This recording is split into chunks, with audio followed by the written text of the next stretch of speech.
William Courtney. I'm a physician. I work in the area of cannabis, and particularly in the area of raw cannabis, which, because it's not psychoactive, it appeals to everyone. At least half the population really is, a little hesitant to engage in THC products, but if you've got a medical problem, you've got inflammation, pretty much the entire population is looking for relief, and so it opens up the area of cannabinoid treatments to everyone, which is really is another exciting part that I really didn't speak much about in terms of accessibility and the ability to help everyone, rather than just those who are THC tolerant. For many people across our country, I'm sure, and the people I've talked with, they don't understand the difference between consuming cannabis the way everyone else does and consuming it raw. What is the major difference here? Major difference, we have a series of strains that are called ACDC. AC stands for alternative cannabinoid, which is the CBD acid molecule, which has kind of come into focus recently as being very important as an anti-inflammatory.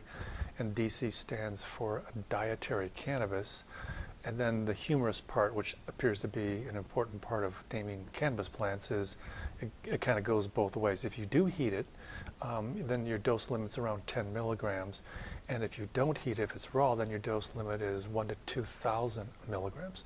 So the name kind of ties it all together with, includes CBD acid, it's dietary, and if it's unheated, your dose can go up by a factor of 100, where it becomes much more effective as an antioxidant, anti-inflammatory, anti-diabetic, anti-ischemic, a lot of the more unusual properties, but it does lack the psychoactive.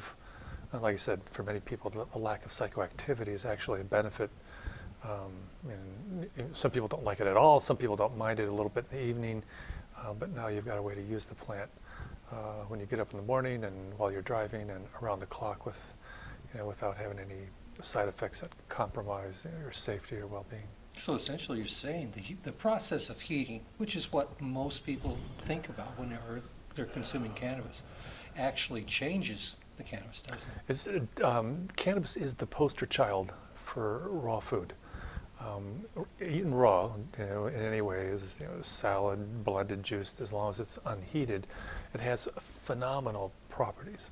And then when you heat it, some of those properties are deteriorated, and some of them are altered. And then the really big one is the creation of THC, which is so potent at a very low dose that it restricts your comfortable use to the 10-15 milligrams, which is really inadequate for many of the other functions of the plant. So there's many things that happen when you heat it. But as you mentioned, we've been doing that for about 10,000 years, and even in California, 99.99% of people equate cannabis with psychoactive use, and so it's a common misnomer, and it's very difficult for me to hear speakers and people say cannabis and THC and use those interchangeably, because there's so little THC in the plant that you cannot get high from eating it. It's there, but it's there in very trace amounts. It requires heating to convert the THC acid, which is non-psychoactive, into the THC, which is very, very psychoactive. I see. Now, so what you're saying is there's far more medicinal benefit actually to consuming it raw. Phenomenally more benefit, because it's the dose restriction of the psychoactivity. The psychotoxicity is not pleasant. So we've got euphoria, for some people, runs 5 to 10 milligrams. By 20 milligrams, most people are dysphoric, which means they're slurring, they're staggering, and this is like they ate 2 brownies and they really only wanted a half one.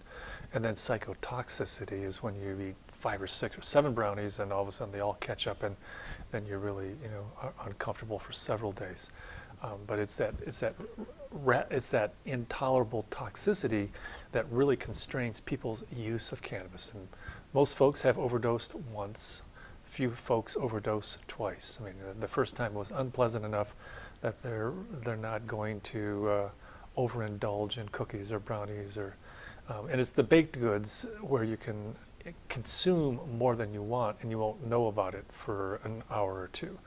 You eat that first brownie, hasn't even had an effect yet, and the young adult, which is often the person that overdoses, they eat a brownie, go, well, there must not have been any pot in that one, so they have another brownie, and they, well, I'm still not feeling anything, so they have a third brownie, and sometimes they have a fourth or fifth before the first one actually begins to have a psychoactive effect. And after the first one comes on, they're going, well, that's cool, I can relate to that now. And then the second one begins to raise their serum level higher, and it's like, whoa, this is not so fun. By the time the third one hits, it's kind of like, oh, I'm getting a little scared here, and it becomes a real negative experience to the point that 30 years later, they will remember, like, wow, I was first year in college, or I was at a high school party, and I had 4 or 5 brownies, and so when I first began to talk to them about eating cannabis, they look at me horrified. It's kind of like, oh, I tried that once, so I'm not going to do that again. And so when you first say, eating, it'll elicit a negative reaction 80-90% of the time with people who say, oh, I stay away from eating cannabis. I can't control that. I mentioned to you a little earlier that I know someone who has Parkinson's disease, and I mentioned to them about raw cannabis, primarily because when they have consumed cannabis in the past, he's already experienced dizziness already, particularly problems whenever he stands up. He has that drop in blood pressure and all. And he says when he consumes cannabis, it just adds to the dizziness that he experiences already. Have you experienced with people with Parkinson's disease?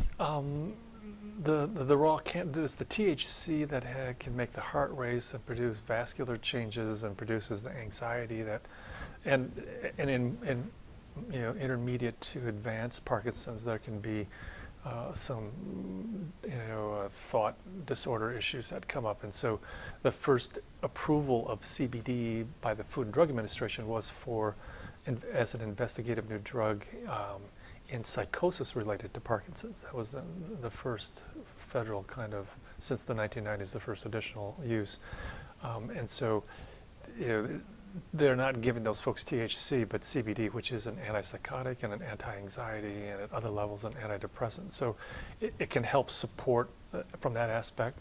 Also, as we hear today, it's a very potent anti-inflammatory, antioxidant, and a direct stabilizer as a neuroprotectant. There are the white blood cells that surround nerve tissue, the microglia and astrocytes. Those are cells that, if the nerve becomes injured, sometimes they can prematurely destroy and consume and remove the injured nerve.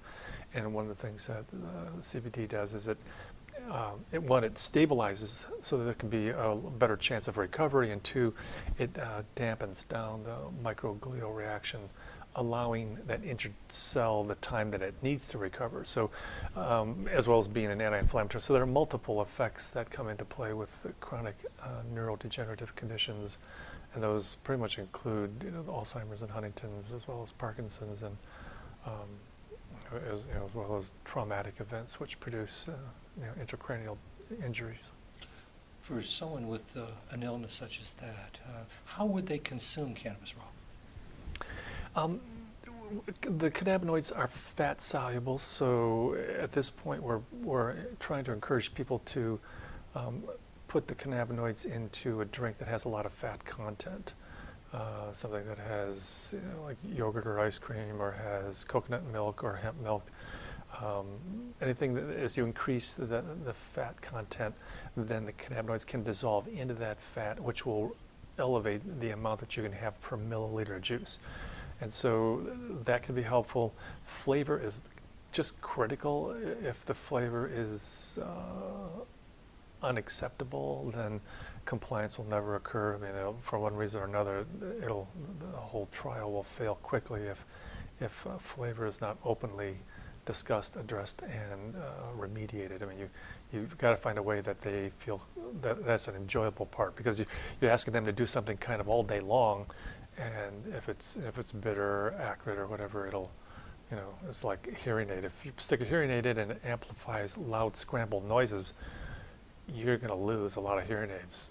You're going to lose them every time you turn your head. If a hearing aid amplifies and has benefit, then the person will keep track of it because it is an assistance. I'm sure each patient is different, but what are we talking about as far as dosage? Well, the Food and Drug Administration for the psychosis was about 600 milligrams. The Department of Health and Human Services, in its effective oral human dosage schedule, runs from 1 to 40 with a kind of focus on 5 to 20 milligrams per kilogram body weight. And then they summarize that guideline with, and in particular, 20 milligrams. So they're pretty focused on that. That study, I think it was on CBD as an anti-inflammatory, was talking about 25 milligrams per kilogram.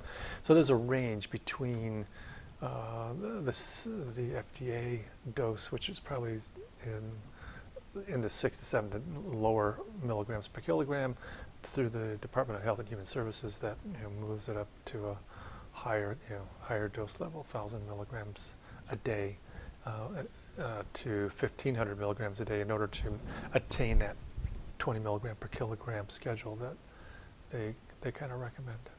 You find that to be pretty effective as far as helping patients to titrate their current pharmaceutical dosage?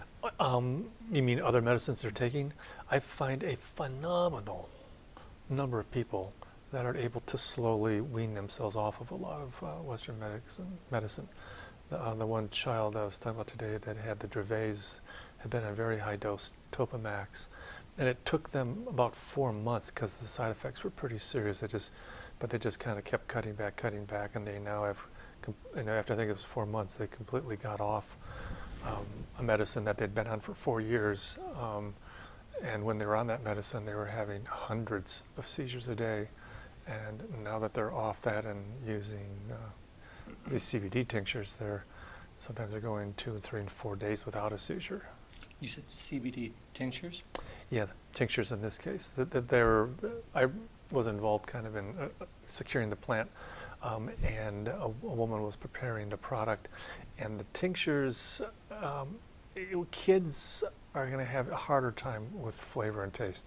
The one baby girl that had the brain tumor, she was doing juice, and she was doing a lot of juice, and one of my bigger questions was, how did they get that juice into her? I mean, kids sometimes can be pretty finicky, but maybe after spending a year in a pediatric oncology ward, a lot of things change. Taste and situations like that, I'm sure, seem pretty small, by comparison. I've had children with considerable illness and spending a lot of time in hospitals, and our barrage was so much is in conventional medicine. Yeah, and this girl, one of the brain tumor. For the rest of my life, I remember that any person that came within her line of sight, she would reach out to hug. And if her father was holding her, if somebody walks by, she would spin around on her waist, an incredible way to reach out and hug each and every person that she saw. It was mind-bogglingly beautiful. I mean, she was, and so that's a person and she was also the same one that was drinking, 6-8 ounces of raw cannabis juice. That would be a challenge for an adult who was trying to deal with a life-threatening illness. How could someone get more information about consuming raw cannabis? There's a lot of information at cannabisinternational.org. A lot of interviews, a lot of patents, a lot of articles. We're in the process of trying to put together a 3-hour, a 30-hour, and a 300-hour self-directed internet study course, so that you could come there and be a series of links, and so depending on one's background and interest, you could kind of get an overview or some good working knowledge, or you could, if it's really, really important and you had excitement for the process, you could, indulge in, because the more you understand physiology, microbiology, cell biology, chemistry, the more that stuff makes sense to you, then the more excited you get about cannabis, because of you understand how it acts. It's no longer kind of a black box thing. You really get a sense that it's augmenting the cells regulating itself more effectively, and just as an adjunct to supporting your own feedback modulation of cell physiology. I've been concerned for some time about the cumulative effects, or I should say side effects of pharmaceuticals over the course of time. How do you feel about cannabis, or particularly raw cannabis, as over the long haul? I think it's something you should have before you're conceived, and something that you would want to take until you stop consuming. I think that's, the idea that you could prevent brain tumors in children, is certainly a much better way to go than waiting until they're sent home on hospice to die to start treating them. We care so much about our children, and yet they're the ones that we think should have the least access. They should have the first access. That's amazing. Yeah, that seems to be a touchy subject when you talk about children and cannabis, doesn't it? Yeah, very touchy subject. And I got a case of a patient who had a child ripped off of her breast, and there was audio tape. And this police officer is saying, you're being arrested for cultivation and with intent to sell. Oh yeah, and child endangerment. And this woman is just screaming, like, give me my baby back, give me my baby back. And then it turns out that the federal government will pay municipalities for removing children from endangered environments. And so in hard economic times, you can go remove some kids from cannabis families and balance the books for the month or something. I mean, I call it a dietary essential, and these other folks are destroying families and individuals' life. And I can't believe that they know more about it than I do. So my sense is that they have a fear that cannabis is bad, and based on that fear, and the fact that they may need some money, they're out there just destroying people. Fact is, cannabis is a superfood, isn't it? I was trying to select a term, and superfood just sounded a little too, not necessarily new age-ish, but just sounded a little far out there. So I went with functional food, which was a Japanese term for something that provides benefits in excess of nutrition. The hemp milk and the hemp seed, we know, is an excellent source of the essential amino acids in a very balanced format, and it's also a source of the essential fatty acids, uniquely balanced of all the grains and all the foods out there. There are other that are higher in omega-3s, but the oil that comes out of hemp is 3 to 5. The ratio of omega-6s to omega-3 are 3 to 5 to 1, which is the ratio that humans need those two essential fatty acids in order to construct and to use them to build other molecules. And if you have more of one or the other, the extra is just consumed as carbohydrate and is burned up and turned into calories. So anything outside of that ratio is really not of benefit as an essential fatty acid, because that doesn't have the matching half of that equation. So it provides us with not only a lot of oil, but a perfectly balanced oil, so that all that oil is effectively converted into fat products that are made from. The definition of an essential fatty acid is an acid that we cannot synthesize, that we have to acquire in our diet. And so it's a very valuable food material that will be used to make other products that we can, that are essential for life. And so, and then on top of the essential amino acids and essential fatty acids, it's the unique source of these essential cannabinoid acids, as well as an incredible array of terpenes and flavonoids that, have just a wide range of, dietary uses. Would you say that dietary changes would also be essential for someone who's dealing with chronic and terminal illnesses, even apart from cannabis? Apart from cannabis, I mean, just in addition. Oh yeah, I was studied nutrition before I went to medical school, and nearly got kicked out of medical school because I was insisting that they supply doctors with some nutritional background, and I was told by the dean that if you want to study nutrition, go to a nutritional school. So we pretty much came to almost blows. I mean, he was ready to throw me out, and I was ready to bring in investigative reporters, and we were having. This is all over just about whether or not we should learn about nutrition. So, the more you know about that, cannabis is just part of that. I mean, cannabis is really just part of the nutritional area, and other plants, fruits, fresh food.